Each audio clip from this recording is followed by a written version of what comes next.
Welcome to TLC, The Light Conversations. I'm your host, Giada Del Drago, and this is a podcast and chat show about well-being and creativity, where we interview experts, creators, and teachers around these themes. This is Series 3, Gems and Keys. Today's guest is Giancarlo Canavesio, an entrepreneur, filmmaker, and investor known for his visionary approach to media, technology, and personal development. As the founder of Mango TV, he has produced and distributed transformative documentaries exploring consciousness, psychedelics, and social change. With a background in finance, he has successfully launched and scaled multiple ventures across various industries, blending business acumen with a passion for impact-driven projects. A dedicated advocate for alternative therapies, family systems theory, and transpersonal psychology, he continues to explore the intersection of mind, body, and societal transformation. Based between Ibiza and New York, he enjoys sailing, philosophy, and fostering deep connections. His latest project, Diffuso, focuses on fostering human reconnection with self and community. Welcome, Giancarlo, and thank you for meeting with me today to talk about all these amazing things you do and have done. Thank you. Thank you. So the way we're running this is you pick a card, and at random we will discuss the topic that you find Amazing. in there. So, should I give it to you? You could read the word that's on there at the top. Okay. Films as tools for emotional and psychological exploration. Okay, let me take that card from you. Think about that for a second. Films can be cinematic therapy, allowing audiences to process their emotions, even experience catharsis, and gain insight into their own lives. So please tell me your thoughts on films as tools for emotional and psychological exploration. Wow, that's an interesting topic. So, I would start saying that, something people can relate, I think, is when you watch a movie alone, you have a certain experience. Then you like it so much, maybe, and you want to watch it again with some other friends or family. And then the moment you like watch it again with someone else, your experience start be different. It's like because we know that our nervous system co-regulate each other's, and so when you have someone else, inevitably you start looking at the movie through the eyes of the other person. And so, why did I mention that? I feel that when you're exposed to a story, emotions, how people go through life, you inevitably you get triggered. If someone is experiencing, abandonment, or sorrow, or stress, or fear, you're so immersed, and now the movie is so well done that it triggers your nervous system. And so that's why some people can watch the same movie and then they remember completely different things. So how are the movies? I don't know if they're therapy, but they can maybe highlight aspect of your personality, your nervous system that might need attention. If you realize that every time for example, for me as a teenager, I fell in love with the movie of Alain Sartre. So all the French movie with Danae Auteuil, Vanessa Paradis, Juliette Binoche, and there was a lot of this movie where there was this woman character which was a little bit like tormented and destructive and self-destructive. There was this movie called The Girl Under the Bridge with Danae Auteuil and Vanessa Paradis. And I find myself loving this destructive character. And so, that I didn't know at the time. It came out later with psychedelic assisted psychotherapy and all kinds of therapy that, I had also a little bit of a tormented childhood. So I would resonate with the self-destructive woman. Woody Allen would call them kamikaze woman, that they kill themselves, but they kill you with them. I know that was a long-winded answer. So for me, movie are not therapeutic by themselves, but they can highlight issue and psychological notes that that then might need to be explored. That's a really interesting idea. So what I'm hearing is like if people start to pay attention to the characters they're drawn to, the themes they're drawn to, the stories, Yeah, the emotions that they feel. yeah, then they can start to learn more about themselves. It's through a form of introspection, correct? Yeah. Yeah, no, that's really interesting. Okay, pick the next card, please. That's fun, the card thing. Okay, diffuso method. Okay, beautiful. I really want to hear more about this as well. So Okay, that's a big one. It is a big one. For me. What is the concept? Who is it for? You have narrowed it down to 3 core elements. Yeah. But let's start with what inspired you to create it Yeah. and how you where you're at with it now. Okay, so the diffuso method is a somatic psychotherapeutical method based on 3 pillars: the somatic psychotherapy, the expanded states, and the community and the rituals.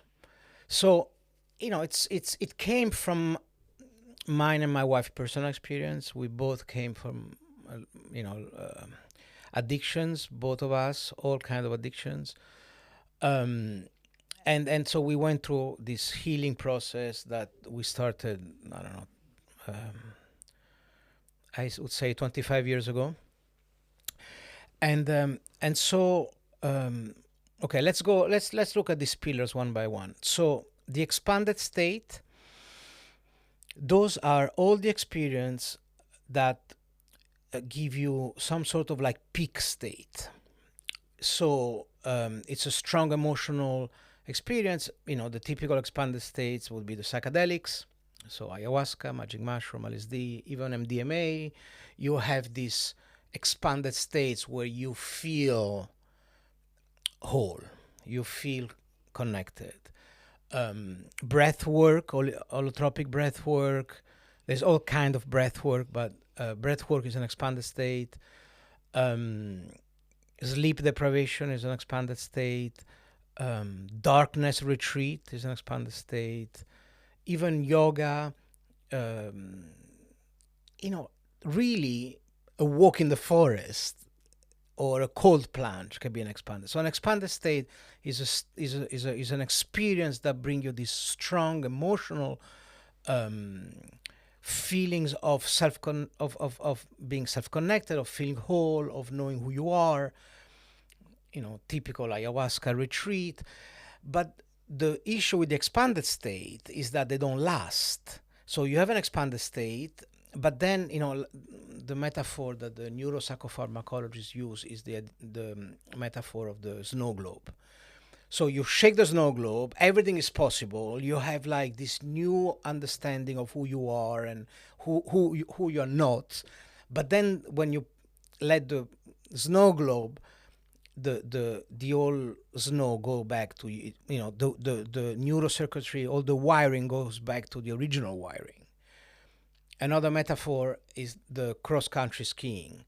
So you're stuck in the little ski in these deep tracks and it's comfortable, and the expanded states allow you to go out of these tracks. But then the moment that the effects subdue, the ski tends to go back to the tracks because it's easier, it's familiar, it's easier. So this is the expanded state. So people talks about integration after an expanded state. I prefer the term therapy because when people call it integration, people normally think about 2-3 Zoom call. If you're lucky, there was 1 Zoom call when you're back home after maybe 2 weeks, but they usually one Zoom call doesn't do anything. Basically, you need to then work on what you saw. The expanded state doesn't bring you the healing. Another metaphor is the metaphor of the lighthouse. So the expanded states show you the lighthouse, but you need to swim there. It doesn't bring it to you. So then once you see the lighthouse, which is the things you have to address, the things you want to change, the story you always thought about yourself, which you realize is just a story in that moment, then you need to swim towards the lighthouse. And then the second pillar is the somatic therapy. So the somatic therapy, this whole idea of somatic psychotherapy is based on a movement of somatic psychotherapies like Peter Levine, Gabor Mate, Van der Kolk's The Body Keeps the Score is the seminal important book for this movement of somatic therapies, is this idea that childhood trauma, they're not just a memory in your brain. They're actually a physical neurobiological wounds on your neurosystem, on your nervous system. So you need to heal these wounds on your nervous system, and that happens with different way. But this idea of creating awareness of where in the body you feel the contraction when your nervous system is activated. So compassion inquiry, like Gabor Mate, or body scan. There's many methods, and this might take several months, if not years. And so what the diffuso method, what we are suggesting is that there is a dance between the expanded state and the somatic therapy, where you see the lighthouse, then that vision goes away, and but you remember where it was more or less, and you do the somatic work, and you find the tension in your body, and you try to work on to address the thing you saw in the expanded state for maybe 3-4 months, and then you might want to revisit the expanded states, but already with a better sense of, okay, you're getting closer to the lighthouse, but now you lost it. What does it mean? Is my relationship fulfilling? Does it really nourish me? Is my job? Is my kids? Is this the life I want or I don't want, and why? It can get very confusing. So this dance between the expanded states and the somatic therapy for us worked, and we think it can be very successful. Then as you get closer to this lighthouse and you know who you are, you know what makes you tick, then you start being clear who you are, but then what do you do with this clarity? And that's where the community building, the third pillar, is the community building, is the ritual, is the meaning, is the purpose. What do you do with this clarity? We like the Picasso quote, which is, the meaning of life is finding your gift, and the purpose of life is to give it away. So I feel that once you get this clarity, it's important to have a community where you can develop things together. And also, I don't know if we're going to talk about creativity, but where you create together. So the diffuso method is a combination of these three pillars that came out of our, we tried so many expanded state guide, somatic and transpersonal therapies, so many rituals and community building, and we feel that's the right formula. It's amazing that you've come to this and you've created this together. And if people want to study it or experience it or learn more about it, how do they? So this diffuso method it's a company by itself, but the diffuso method entered into a joint venture with the real estate developer in Ibiza by the same name, is Diffuso Real Estate. So there is Diffuso Real Estate and Diffuso Method. We hope in the future to export the Diffuso Method to other real estate development. So right now you can check diffuso.net. Thank you for this opportunity, a little advertisement. I mean, we really have a waiting list. It's I think also Ibiza it's attracts a lot of people, but we're having good success. We have amazing therapists. But yeah, you can check the website and write us. Is it the kind of thing that maybe people could experience on retreats? Is that something that you're thinking of? So the retreat, this word retreat, is usually associated with a period of 1 or 2 weeks. This sounds like a longer process. This is 1 to 9 months. Yeah. So a container. It's for people that are serious about change. Yeah. It's not going to happen in 2 weeks. So I see not everybody can take 9 months off, but people can. There are digital nomads. People can work. It's it's not a full-on 24 a day like a rehab or a retreat. There are several hours of therapy and expanded state, and we're starting now with the legal one. We do mostly breath work. Yeah. And Shibari. Shibari is an expanded state, developing trust. We were looking into ecstatic dance, darkness retreat.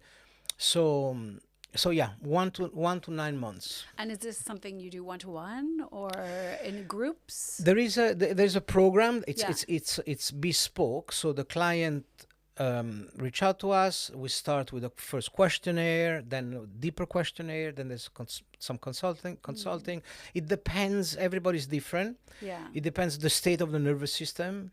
If someone is really um, stress and burnout. Our client mostly are people that are going through a midlife crisis, a burnout, a heartbreak, a divorce, or people in transition. So the program depends on where you are at. If you're really, really stressed, very, very close to burnout, maybe we wait for the cathartic experience, the expanded state. And if people, then we really feel that the healing then needs to be tested and applied to relationship with others. That's why in this the Diffuso Real Estate offers a community. There's 25 apartments, and there are some for clients and some are for therapists. So they will all live in the same neighborhood. We're building a restaurant, a co-working space. There are 3 therapy rooms. So it's this idea of, traditionally people look at 1 month's rehabilitation. This is 8 months rehabilitation, but integrated with a lifestyle. Yeah, lifestyle change, lifestyle transformation. Correct. And it sounds like a combination of therapy, experience, coaching, practice. Exactly. Yeah. How cool. Have you seen any effects on your own collaborative relationships through doing this kind of work? Yes, I've seen an effect on my collaboration because you develop more empathy. Because our business really is to offer a container for people to heal and to be understanding that people are going through hard time. And it's not about what's wrong with you; it's what happened to you. We had clients that on the surface might sound very narcissistic and transactional, but then you see it's a trauma response, and you develop empathy.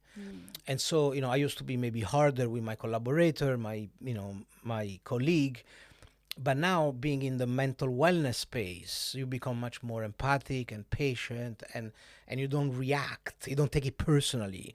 You see the person is suffering.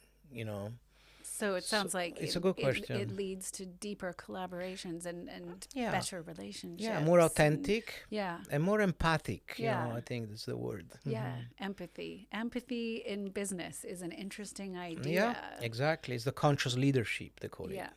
Yeah. Cool. More of that. More of that in the world. The world would be a better place if people were leading with empathy. Yeah. And awareness that the awareness that whatever behavior you think you take personally that it's against you, behind there is suffering. So it's easier said than done, because when you're when your boundary are crossed all the time, then you tend to forget that the person who's been crossing you is got childhood trauma. You think we all have it, deal with it, but so you need to have that distance, that empathy, saying, okay, instead of being angry, how can I help? It's a mental shift, which will eventually bring peace in this planet, I think. Yeah, more empathy. Okay, so next card. Nice. I love this card situation. Okay. It leads to some randomness. We don't know where we will jump to. Neuroscience and storytelling. Okay, let's have a look at that. Watching movies activates the brain's mirror neurons, fostering empathy and emotional connections. The neuroscience of storytelling. Yeah. I think we covered that a little bit with the first card, right? Yeah, we did explore a bit about sort of, identifying with. I think psychology. I mean I think the most famous storytelling format is the Joseph Campbell hero's journey, right? Yeah. So the neuroscience of that. So this idea that you need to leave your comfort, leave your environment. So that's the first step, where you need to have the courage to go and explore something new, and that's already not easy. for so many people, they are in the comfort zone, they're in their neighborhood, they're in their, even maybe a non-fulfilling relationship, but they're used to it. So the idea of leaving everything to go for a walk in the unknown, that's already difficult. But then once that happened, then on their journey they find all this conflict and dragons, and you have to slay the dragon. And so when you are on the road and you're faced with challenging experience, then you get enlightened. You realize, by slaying the dragon, you realize, who you are, and you get enlightened. And then this, of course, is a metaphor. And then the third part is that then you come back and you bring this knowledge back, right? So what is the neuroscience of storytelling? Is this idea that being human is ultimately changing, being comfortable with change, be comfortable with in getting out of your comfort zone, getting ready to question who you think you are, and then bring back that knowledge. So that what fires all the neurons, this formula that we see in Star Wars, in all the movie, right? The protagonist antagonist conflict resolution is very similar to this. So I would say the neuroscience of storytelling can be summarized in the hero journey would then bring some sort of a neuro piece, neuroscience piece. I never discussed that, so it's new for me, but it's interesting. No, I love it, because I hope, definitely for myself and anyone else watching or listening, that this conversation will lead to watching movies in a different way. Nice. I do remember that on the first day of film school, they said, you will never watch a movie the same way again after this experience. But this is taking it to another level, the psychology of film. It's really interesting. Okay, next card, please. Next card. There's a lot of cards. Transpersonal and psychedelic films. Yeah. Okay, have a think of that. Films exploring altered states of consciousness, spirituality, and transcendence. And perhaps also talking a bit about psychedelic assisted therapy, where it intersects with cinema and cinema's ability to provide mystical experiences. So I don't know about psychedelic films, but what I'm familiar is about documentary about the psychedelic experience. So we produced at Mangusta Production, we produced a bunch of documentary on ayahuasca, iboga, psilocybin. So yeah, I mean, the psychedelic experience remain one of my most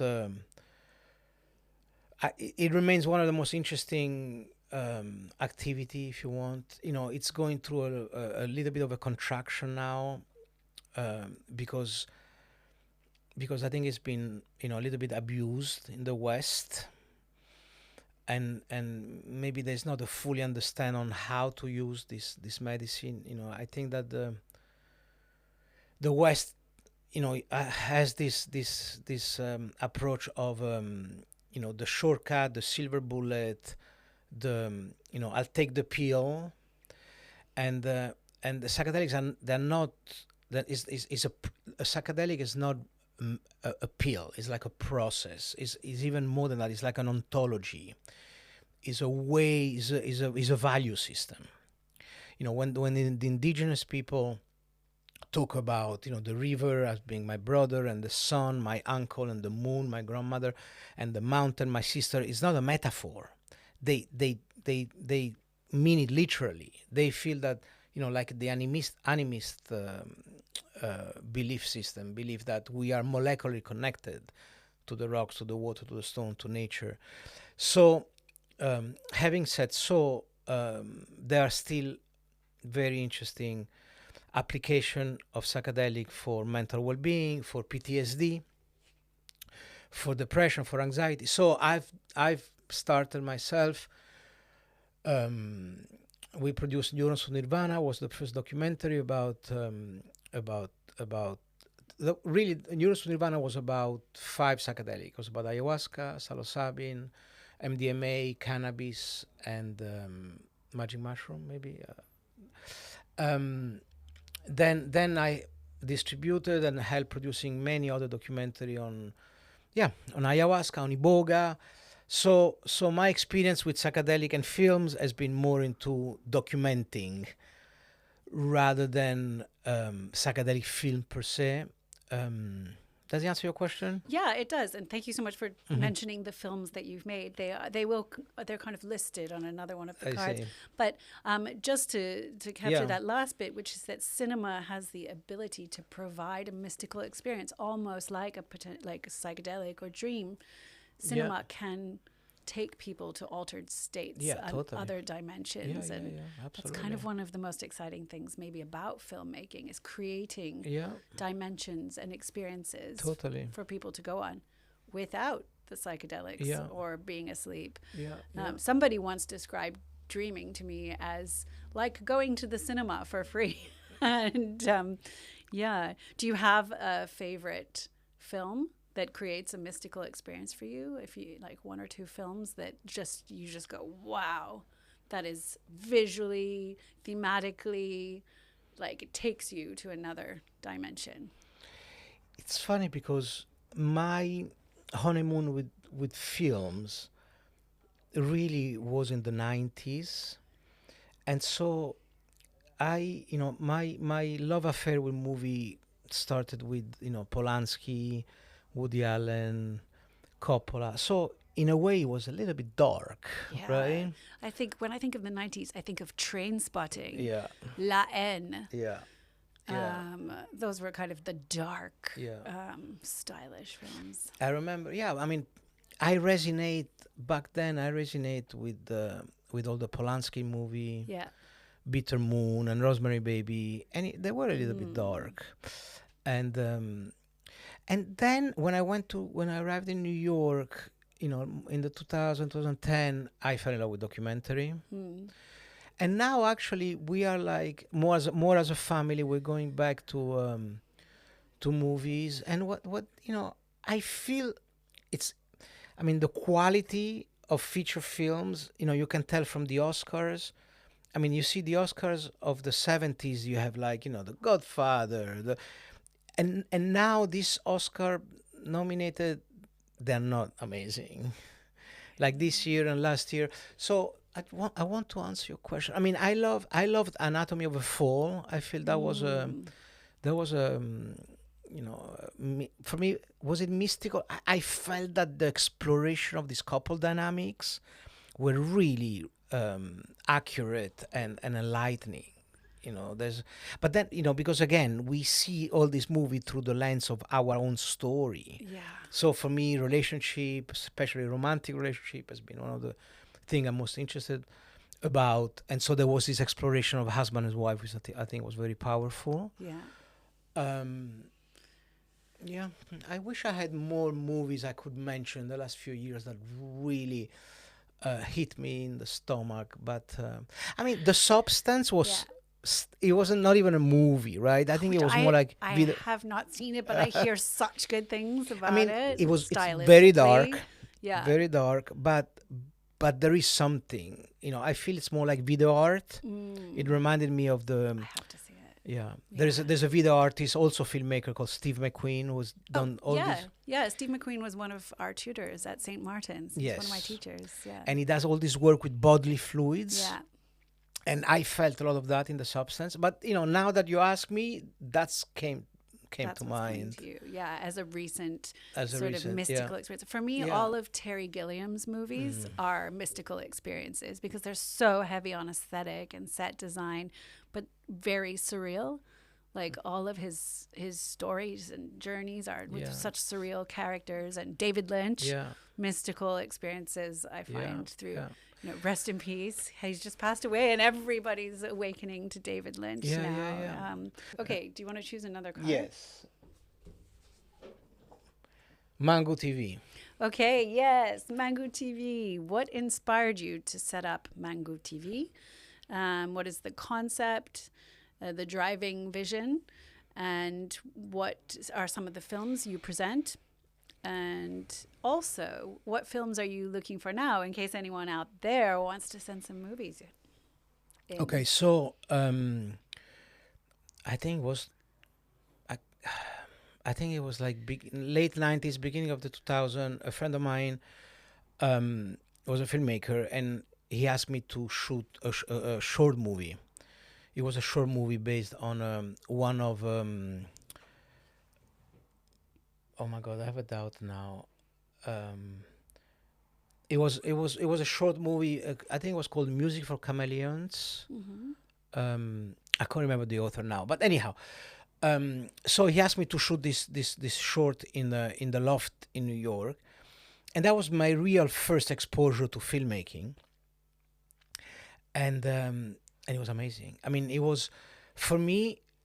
It was like almost like godlike quality of between action and cut, creating a world back in time, creating mood and character, and yeah, it was amazing. And so I loved it so much. And my friend was like, most house owner, they hate to have the music, to have the film crew, because they're messy, they're invasive, the cables everywhere. But I loved it. Yeah. And so it started like that. So I produced this little short. It was called Beautiful Child. And then I helped my friend Taurus Poli with this first movie called Fix with Olivia Wilde. And that was, I loved the test screening, the process of getting closer to telling a story, and on how you could really, you feel so empowered in, changing the character, creating a new character. It's very intoxicating process. Then I met Daniel Pinchbeck, who had wrote at the time. It was Breaking Your Mind Open about psychedelic. He was considered like a modern Castaneda. And then he wrote a book called 2012, The Return of Quetzalcoatl. And so we did a documentary based on his book, on this idea that global transformation will come from personal transformation.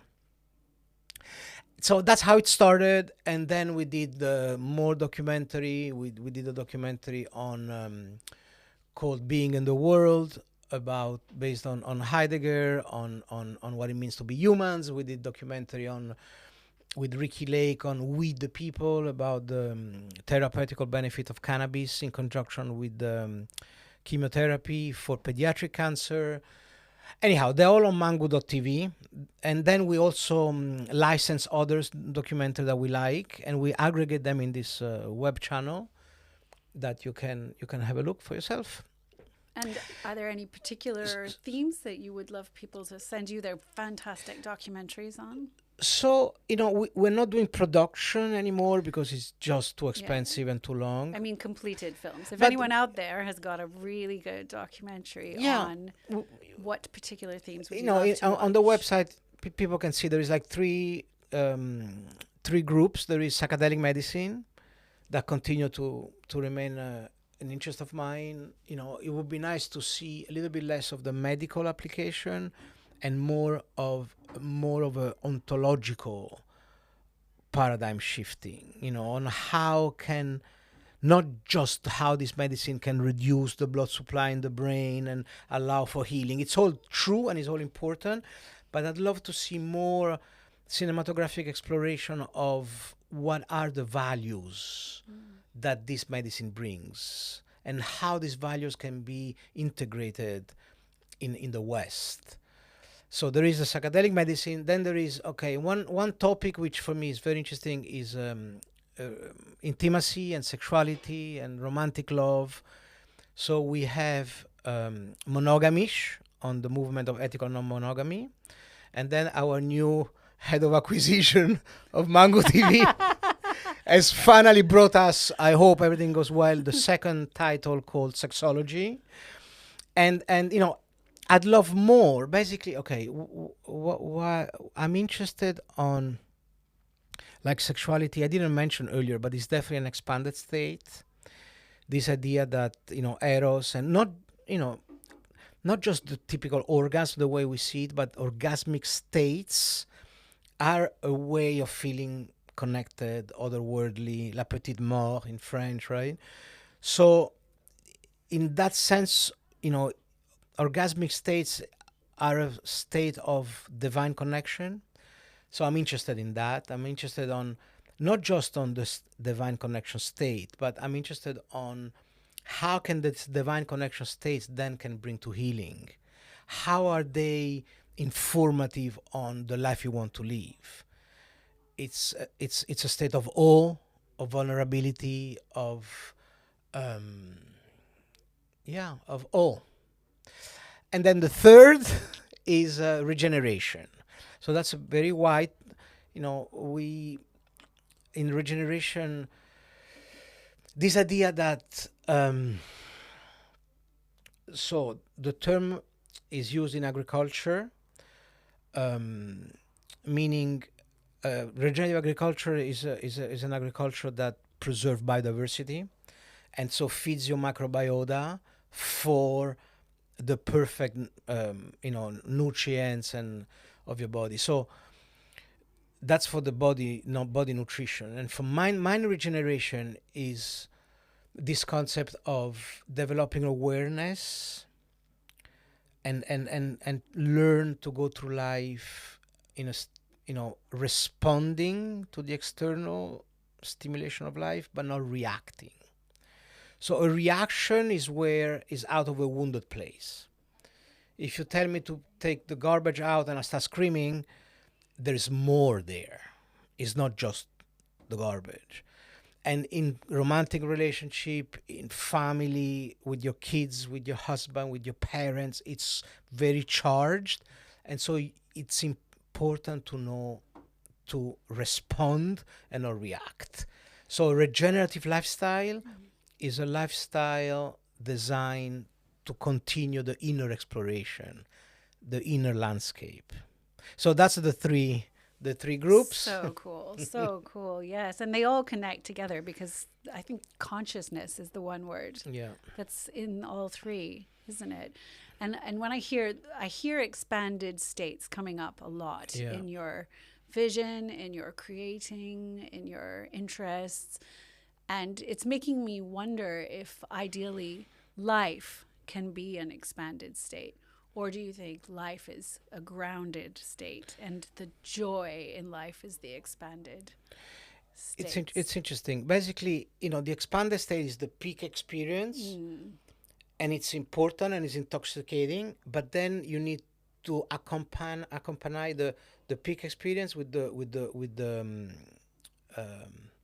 peak. And what's the contrary of peak? Like embodied or lived experience. There's the plateau okay. experience. Yeah. So there's a peak experience and there's a plateau experience. So it's a balance. I love peak experience, of course. Yeah. But sometimes it can be an addiction. I know, and I was a victim. I did far too much ayahuasca without doing the integration, the therapy, just because I like the peak state. I like that state of divine intoxication. Yeah, I think so. It's a balance. Extreme sports, adrenaline junkies. The polo. Yeah. So Absolutely. it's a combination of peak experiences and plateau experience. And embodied. Yeah. So we don't. I'm just going to pull these cards together, and I'm going to do quick fire questions for the last few minutes. Is that okay? Okay. So. Well-being through watching films, self-reflection, compassion, sense of meaning, slow cinema. What do you have to say about well-being through watching films? I think we covered that. I think so too. Is this idea that you can get inspiration from movies to look at your psychological notes. Good. Psychodrama and storytelling. So psychodrama is a big topic. I know. Do you think we can go over a little bit? Yeah, because we'll cut some stuff out. Because psychodrama, it opens a big topic, which is Jodorowsky, right? Yeah, he's the other thing. I have Jodorowsky here. Psychomagic. Yeah. Psychodrama and psychomagic. Sorry. No, Jodorowsky is psychomagic. Yeah. So psychodrama also, it's an important topic for me because it's it's usually associated with family constellation, and that's something which really helped me in rehab. Yeah. When I went in rehab 2012, this idea that using drama and drama school with a group of actors of friends actor, you can reenact childhood event that you can relive, but with the knowledge you have now. So a typical psychodrama exercise that we're doing in rehab was, okay, so I remembered when I was in a tennis club in Rome with my father. I was naked, and my father was making fun of me that I didn't have any girlfriend or something in front of everybody. So I was naked. I was like, I don't know, 14. That sounds like a dream. Is that a real situation? Yeah. I'm so sorry that you had to. And that came out in one of the therapeutical session, and so we work on that, and so they recreated that same scene where I could play me at 14, but with the knowledge I have now. So it was a way to to heal and to create like a cathartic moment around this mini trauma, this development trauma, where I would address my father saying, do you really think that that's what I need to hear now in this moment? And it was very cathartic. Yeah. Yeah, it sounds like you also had a chance to take care of your inner child. You. With the psychodrama? Yeah, fathering yourself in a way. Totally. Yeah. So how does it relate to, like theatrical film techniques? Oh, yeah, so that's part of the psychodrama where people are basically acting. Exactly. Are you acting or other actors? People are playing your family. Yeah. And what about psychomagic? But so psychomagic, this is more Jodorowsky work. But based on symbol and rituals. They use. Have you heard about the Hoffman process? Yeah. So they do a little bit of psychomagic. Basically, you go to your own funeral. You write things under your feet. It's basically you anchor into your psyche with external movement and processes. And Jodorowsky had this exercise where you would go all, almost naked, painted half in black, half in white, and interacting with people. I mean, this idea of like using ritual and symbol as part of a healing process. I'm not a Jodorowsky expert, but I find this psychomagic present in mystery school like Ista, which I find very interesting. I don't know if we have time for that today, but next time we talk about Ista. Okay. Yeah. We could you can mention that if you want to. Do you want to talk about this stuff? When you were asking me about the topic that Mango TV is interested on, this idea of sexuality, another reason why I think is interesting, because as you might have gathered, I'm interested in healing and transformation. So in the Castaneda tradition, I can't remember now. It's not. I can't remember exactly how is it called, but they have this metaphor that the pain bodies, like psychological knots that we want to find, address, and in a way release. In this tradition, they are called buffalo. And so in this tradition, your pain body they're like buffalo that you need to kill. In reality, you don't kill your pain bodies, but you make friends. But this is just this metaphor. And so in order for you to kill this buffalo, you need to be, very precise, very fast, very calm, even respectful. And in this tradition, they say that the best way to get the buffalo is when they drink at the water. But sometimes it's late, so you don't see them. And so in this tradition, they say that sexuality is like a light that makes your pain body more visible, so you can kill them more easily. And it's true. Try to go with a group of strangers and be naked and being trying to do very things out there. You're full of insecurity. I mean, we in our behavior, we are full of insecurity with sexuality because of the Judeo-Christian morality, because all the reason why we don't have to get into, but we develop a sense of shame and guilt around sexuality. So sexuality is not only a pleasant divine experience, but it's also a light to enlighten your pain bodies, your psychological notes you need to develop.